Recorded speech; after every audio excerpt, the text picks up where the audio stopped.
I bought a house through my creator business, and this is how I made it happen. Today, I'm spilling the tea on my income streams, my money management, and how I managed to leverage social media to get this house.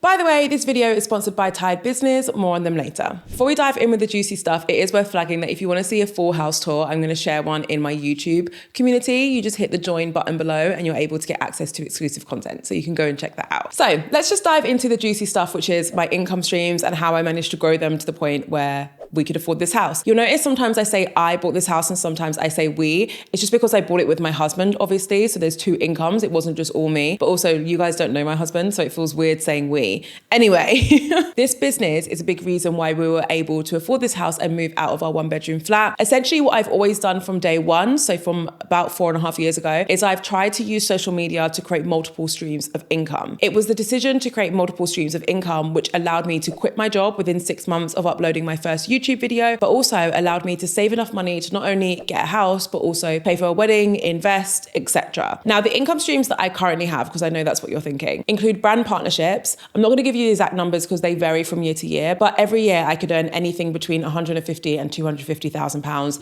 That's pounds, not dollars as well. Literally just through brand partnerships. A big reason why I'm able to earn that much is not just because I have this YouTube channel, it's because I have other social media channels, I have an email list, and I also have a creator community called the Creator Project where brands will sponsor that as well. So there's multiple ways to work with me, which means that when I work with brands, we can end up having a package deal where they're sponsoring multiple different channels, where there's lots of different content involved, and therefore I earn a decent income from it. Another big income stream for myself is consultancy services. You'll be surprised how many of you guys are qualified to do consultancy. Even if you think you're like just an influencer or just a creator, you can actually help brands with their creator marketing because you understand it, because you are a creator, right? That's basically what I do. I worked in marketing for 8 years, so I offer my marketing consultancy services to brands and they pay me for it. I can earn anywhere between 50,000 to 100,000 pounds a year just through that income stream. Quick moment to flag that I'm doing that annoying thing that people do when they talk about income, and I'm talking about it like I get to keep all the money. I don't. We'll talk about how I manage my money in just a moment,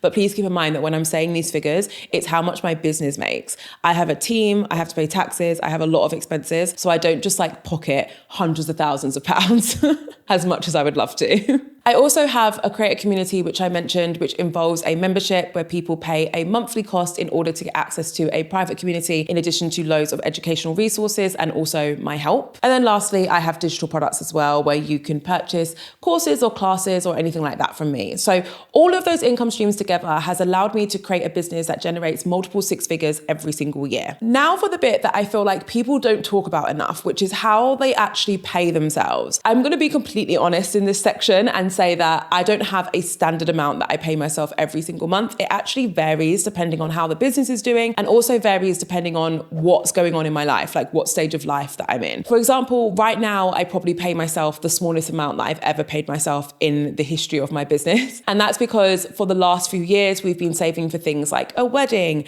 this house, and therefore I took a bit more profit out of the business. Whereas now, because we're in the house and we're married and I've got fewer big things to save for, I'm actually focusing on reinvesting a lot of the money and therefore keeping it inside the business. The way in which I actually pay myself is a combination of a salary and dividends. Keep in mind that I'm talking from a UK perspective, so this might differ depending on where you're from. But in the UK, one of the most cost-effective ways for you to pay yourself from your own company, because my company is a standalone limited company, is to pay yourself a standard salary of about £1,240 per month, and then pay yourself dividends on top of that, depending on how your company performed, right? That's basically how I pay myself every month. One of the most important things that I did in the early days of my business, which allowed me to get a real handle on my finances, was I created a separate business account to a personal account. I will be the first to admit that it took me too long to do this.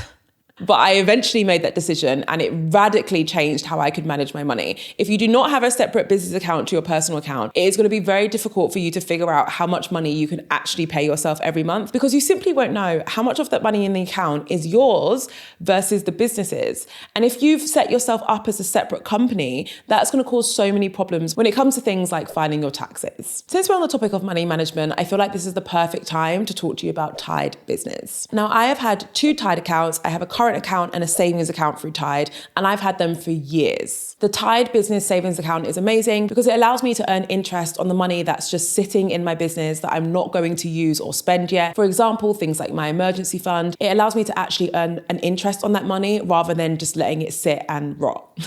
As I mentioned before, one of the best decisions that I ever made was separating my personal finances from my business finances. Having a dedicated business account with Tide made the process of managing my money a lot easier. They also have a mobile app which I use quite literally daily. It's actually borderline obsessive at this point, but I like to use it to track my expenses, my payments, send invoices, and to, of course, keep an eye on my savings. Tide offers a free business account with no hidden fees, specifically for freelancers, creators, and small business owners just like you and me. It includes all of the tools that I need to manage my finances, especially as I grow my business, including managing my payments, savings, expense tracking, and even filing my taxes. Also, the setup is so easy. I signed up online and I was literally ready to go the next day. So if you're ready to take your business finances seriously, use my code JADE50 to sign up and you'll get £50 cash back when you spend £100 on your new Tide card. Link is in the description. All right, so we've spoken about how I've made my money over the past few years, how I pay myself. Let's now talk about how I manage that money that I pay myself. Now buckle up because this is quite the process.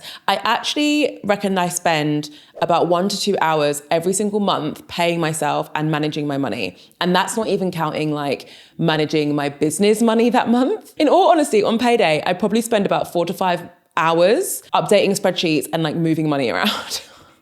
It's excessive, but it's a process and I love it.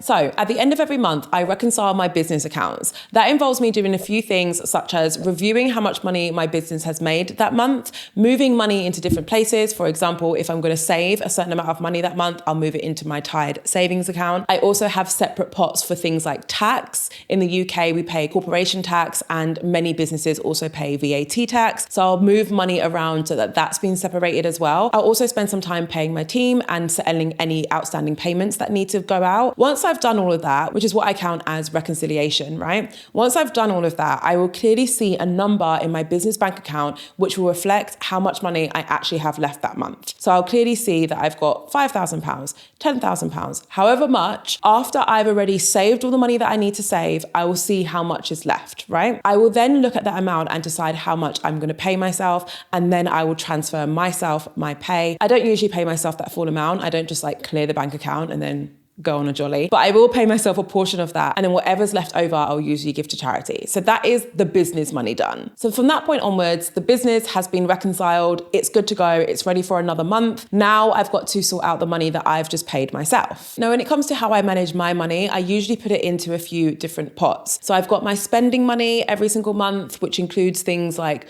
clothes, beauty treatments, dinner, etc. I have a joint spending account with my husband, which goes towards any fun things that we do together. I have a joint bills account with my husband, which is for like our mortgage payment, all of our bills, etc. And then I have a contingency pot. So I put money into this every single month. Usually it's like a couple £100, and I put it in there so that I can use it for things like birthday presents or like concert tickets or a holiday that I want to go on that's not joint with my husband and therefore I'm paying for it separately, that kind of stuff. The only other thing that I do outside of that is pay into an ISA. In the UK, you get £20,000 per year tax-free of investments, and I've not been utilising mine as well as I should be in recent years. So that's a huge goal of mine moving forward, is to try and max it out as much as I can every single year. So that's how I manage the money inside my business, but also how I manage the money that I actually pay myself. Now, it is worth saying that just because I've had a business that has done well for the past few years and that I've managed my money effectively doesn't necessarily mean that it was an easy process to buy this house or to get a mortgage. I actually hired an incredible mortgage advisor. Her name's Sonia.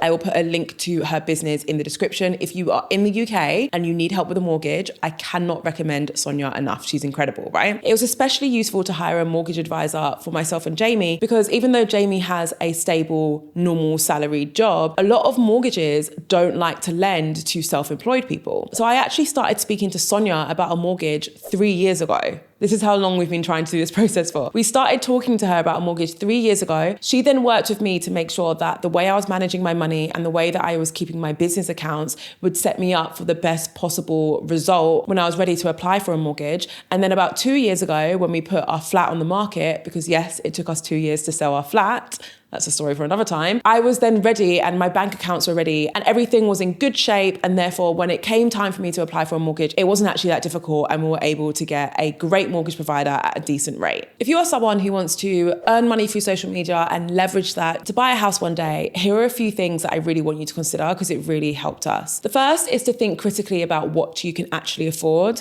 When we were looking for houses, we didn't necessarily just go on how much money we could borrow from a mortgage provider. We actually worked out how much we could afford based on our worst case scenario. So in my case, and keep in mind that I don't even think this would be a terrible outcome, but let's say this business one day just stops working, or maybe I don't want to do this anymore and I decide to go back to work. That would be my worst case, which again, wouldn't be a terrible outcome. But if I went back to work, how much money would I earn from that? That's how we decided how much money we could actually afford. It was based on our worst case scenario. Obviously, I did work in the industry for about 8 years. I got up to a director level, so that really helps me. It does mean that if I do go back to a 9 to 5, hopefully I'd be able to get like a decent position and a decent income. But I want you to really think critically about that, even if it means that you can't afford the type of place that you want. Because I mean, I love this house, but if you saw some of the houses that we could have got if we went to like our full borrowing limit, like they were incredible. But it simply would have put us under far too much financial pressure and it just would have been a nightmare. The second thing to consider, and this might be controversial because I'm obviously not a financial advisor, but I was really happy that we made this decision. We actually decided to get a mortgage that was a slightly longer term. So ours is around 35 years, whereas a lot of people go for 25 years or 30 years because it means they pay it off quicker. But our strategy is to get a longer term mortgage so that we can lower our monthly payments to as small as they possibly could be, just in case I go through a period of time where my business isn't doing as well and therefore our finances are a little bit tight. We want to make sure that if that happens, our mortgage payments are as low as they possibly could be. Spoiler alert, they're still pretty high. But make no mistake, we are not planning on having this mortgage for 35 years. Instead, what we're going to do is overpay. Overpaying on your mortgage is the ultimate life hack. You can save so much money in interest, it's insane. Even if you're only, I say only because it's still a lot of money, overpaying by like 50 quid or £100 per month, it can make such a difference to the term of your mortgage. So that's our strategy. We're going to try and overpay as frequently as we can so that naturally our mortgage term will be reduced. But if we can't overpay, at least we know that our monthly mortgage amount is as small as it possibly could be because we took out a longer term. Also, we're quite young. We're like 30-ish.